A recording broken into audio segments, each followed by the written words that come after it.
এরকম একটা ব্যবস্থা হয়ে গেছে যে চাইলে যে কাউকে হত্যা করতে পারছে, মারধর করতে পারছে এবং এই জায়গায় আপনার কাউকেই বাদ দিচ্ছে না।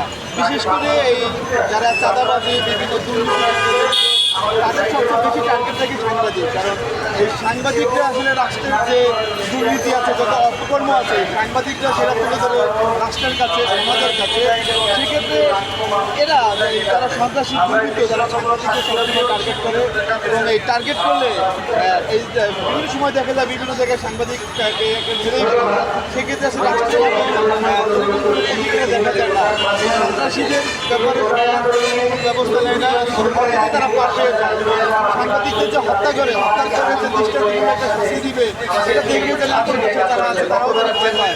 সাংবাদিকদের হত্যা করা যায় না বা তাদের কিছু করা যাবে না, কিন্তু সেই ব্যবস্থাটা আসলে বাংলাদেশে নেই।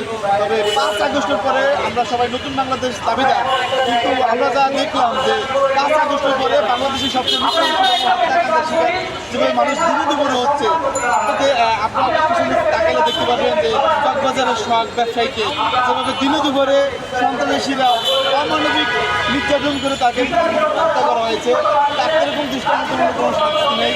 এরপরে গতকালকে যে সাংবাদিক আসাদুজ্জামান তুহিনকে চাঁদাবাজির নিউজ নিয়ে একটা লাইভ করার পরে পুরোপুরি তাকে সন্ত্রাসীরা একত্রিত হয়ে তাকে মেরে ফেললো, দিনে দুপুরে জবাই করে মেরে ফেলছে।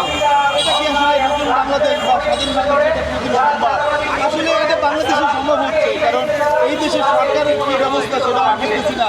আমরা আসলে বর্তমান সরকার ডক্টর মোহাম্মদ ইউনূসকে অনেক শক্তিশালী বলছি, আসলে আমরা তেমন কোনো শক্তিশালী দেখছি না।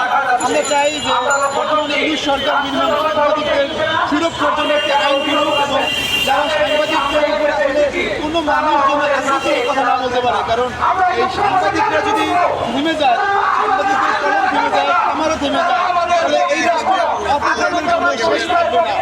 সেক্ষেত্রে আমি বলবো যে অতি দ্রুত সময় সাংবাদিকদের সুরক্ষার জন্য একটি আইন করা হোক এবং যারা সাংবাদিকদের আক্রমণ করছে এবং করে যারা এই বিষয়টি হত্যাকাণ্ডের সাথে জড়িত তাদেরকে অতি দ্রুত সময়ের ভিতরে আমি চাইবো যে দৃষ্টান্তমূলক শাস্তি না, তাদেরকে ফাঁসি দেওয়া হয়, কারণ তাহলে আসলে অপরাধীরা ভয় পাবে।